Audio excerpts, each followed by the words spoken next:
Erica, honey. I'm afraid the bread isn't that great. Could you do something about it? What do you mean not that great? Maybe we could get a better oven, dear. And I've seen some really nice ovens for sale nowadays. Alright, I'll talk to Mr. Stacy about it. My name is Erica Wilson, 35 years old. I'm a full-time Forex trader, working from home. I met my husband Ethan, who was 2 years older than me, at work. Back then, we were at a small mail-order business. Ethan was in the pet food department, while I handled customer calls for the cosmetic department. It was a tough workplace, and we'd often have to catch the last train home after working overtime. But there was one thing we looked forward to: the weekly drinks with the same group of coworkers after another late night. Back then, working overtime day after day, we had no real enjoyment in life. Although we made decent money, we had no time to spend it, and our only reprieve was our nightly drinking sessions.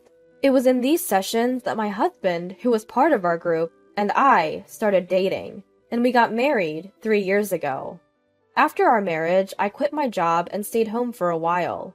During this time, I discovered Forex, bought several books, gathered a ton of information online, studied a lot, and that's how I came to be a Forex trader. It wasn't easy to reach the point where I could make a decent income from it. I bought a computer for trading, opened a trading account, and spent several months studying Forex, practicing with demo trades, and trading small amounts of money.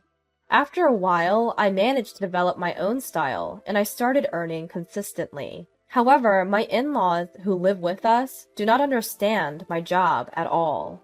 Last year, my father-in-law retired. My in-laws were living on their own public housing, and my husband, thinking it would be hard for them to live on just their pension, invited them to live with us in our 3-bedroom condo.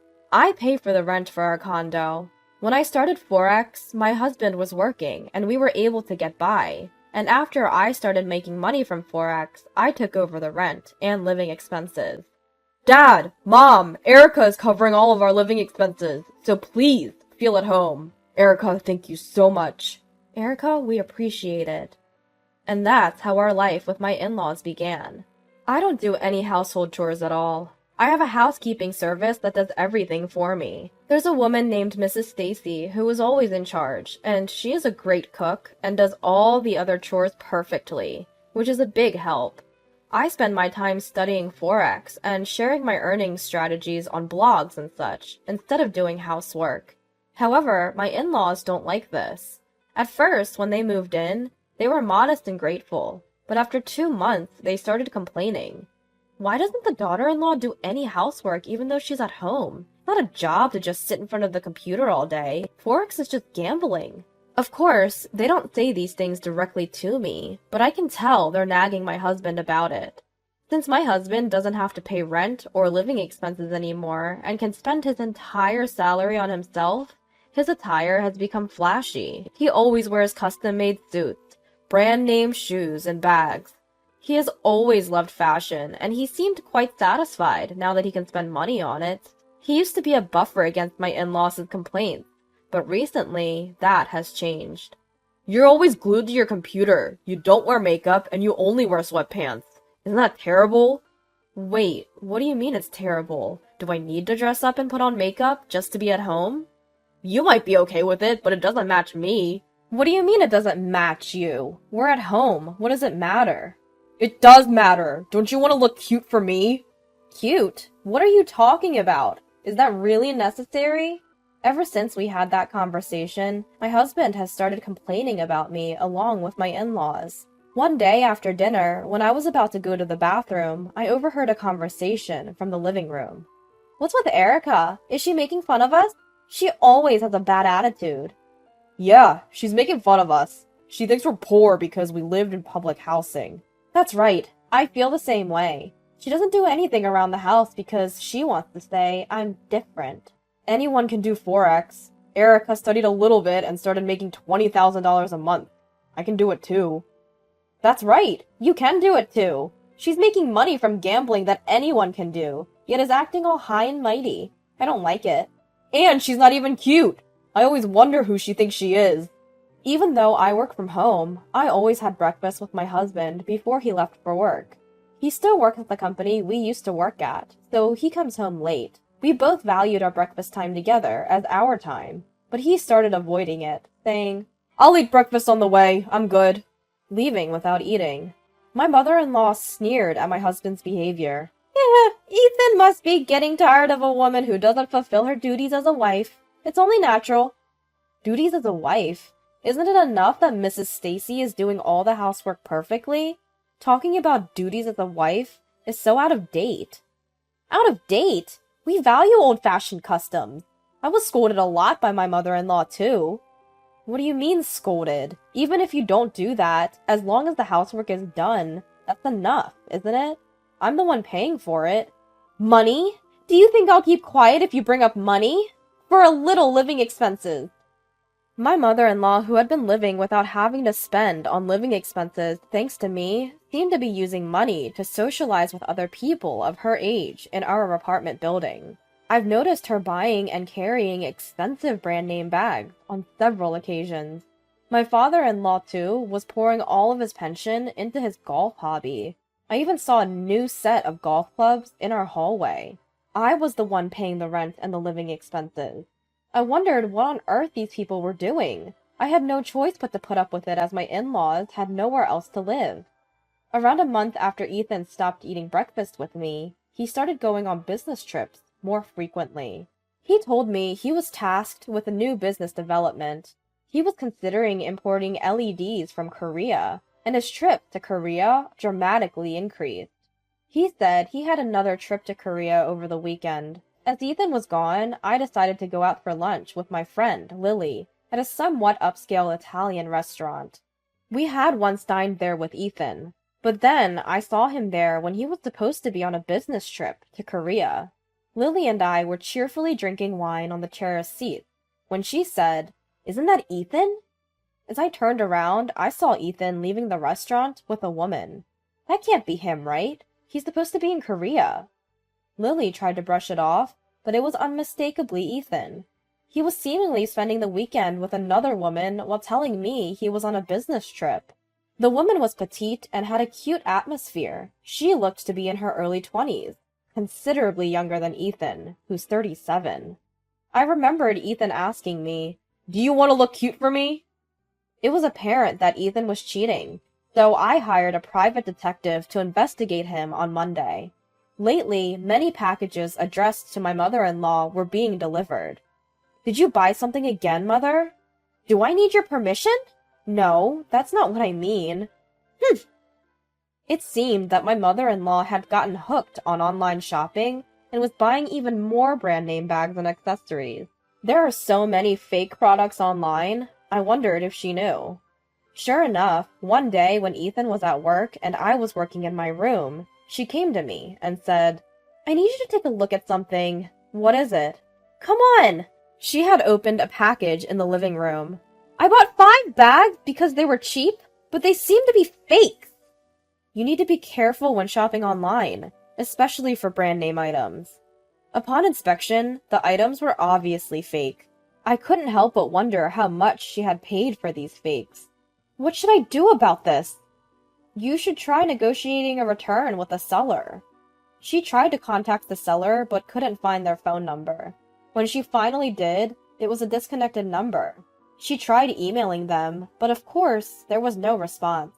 She ended up paying a total of $3,000. The e-commerce website looked legitimate at first glance. However, it had brand-named bags at ridiculously low prices. It was a bank transfer payment, so she couldn't stop it through her credit card company, and the site had a strict policy against cancellations. Mother, you need to be careful when buying brand-named items. If they're unusually cheap, they're probably fake. Think about that before impulsively buying because of the low price. You're so annoying! There seemed to be no point in talking to her, so I returned to my room to continue my work. On Sunday after dinner, my father-in-law suddenly told me to stop doing Forex.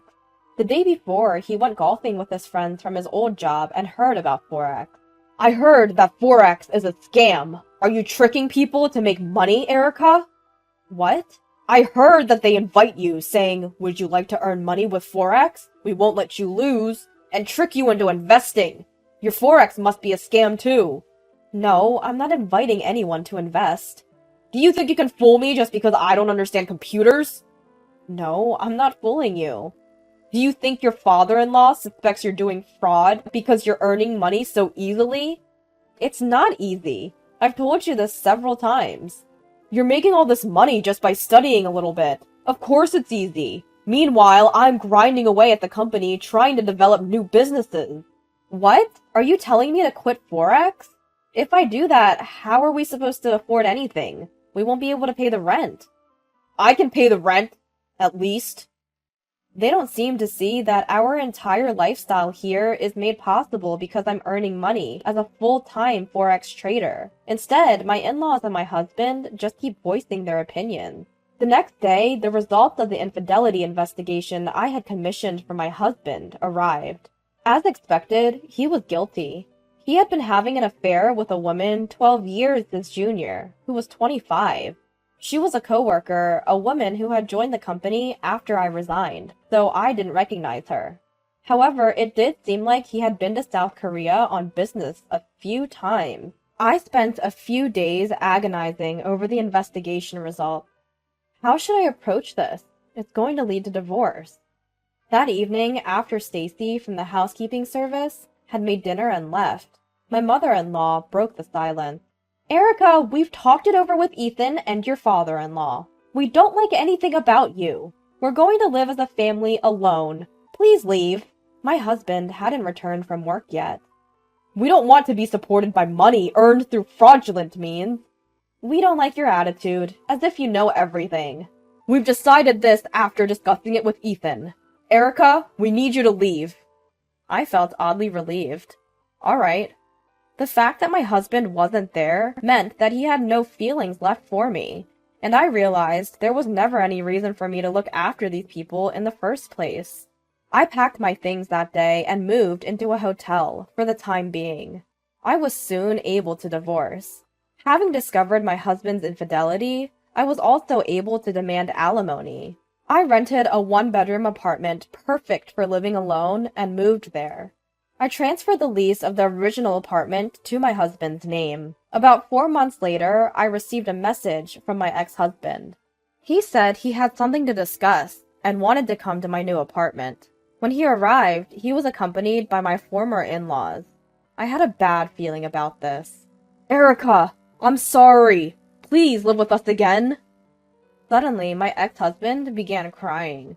What? What's going on? Without lifting his head, my ex-husband said, We can't pay the rent of $4,000, and we're about to be kicked out. We have nowhere else to go. We're really in trouble, so Erica, please help us. What exactly happened? According to my husband, right after I left the apartment, he had imported special LED lights for use in factories and hospitals from a South Korean manufacturer as part of his new business venture, LED import sales. However, they turned out to be extremely defective. Factories that received deliveries reported that the sockets of the LED lamps were coming off, risking the bulb falling down, making them dangerous and unusable. All of the LEDs were returned. He tried to contact the South Korean manufacturer, but due to language barriers and an unclear contract, he was unable to return the items. The new business was a massive failure, leaving him with a huge loss. He was forced to resign. What on earth was he thinking? Then, deciding to become a full-time Forex trader himself, he bought a computer with the little savings he had left and started trading. But without proper study, he made a large trade and failed miserably. His savings were depleted in no time. My ex-father-in-law apparently had some savings left, but he tried to invest it in stock to increase it further. However, due to bad timing, he failed spectacularly. They couldn't afford the rent, didn't have the funds to move, and so they came to me, kneeling down. But we're already divorced, aren't we? Yes, we are, but please help us. I'm begging you. What happened to your cute girlfriend who was 12 years younger than you? Well, after I was fired from my job, I lost contact with her. Well, there's no reason for her to date a man who's been fired from his job. Erica, you're the only one for me now. Let's get remarried. Give me another chance. That's right, Erica. We realized we misunderstood a lot about you. We're really sorry. We sincerely mean it. Erica, I'm sorry too. I misunderstood what Forex trading was and wrongly accused you of scamming. I apologize, sincerely. I refuse. Erica, don't say that. Look, I was wrong, and I won't cheat on you anymore. That's right, Erica. Ethan won't cheat anymore. Yes, let's live happily as a family of 4 again. I said no. If you continue to be persistent, I will call the police. My ex-husband and former in-laws tried to continue their plea, but as I repeated, I will call the police. They eventually left dejectedly. They were a truly unbelievable family. After that, I received a couple more calls from my ex-husband begging for reconciliation, but of course, I declined. I don't know what happened to my ex-husband and his parents. I don't even want to know anymore. But as I've continued working alone at home as a trader, I've begun to feel like I want someone around. I consulted with my friend Lily, and she offered to introduce me to someone. Tomorrow, I have a meeting arranged with Lily and this man. I am looking forward to this new encounter.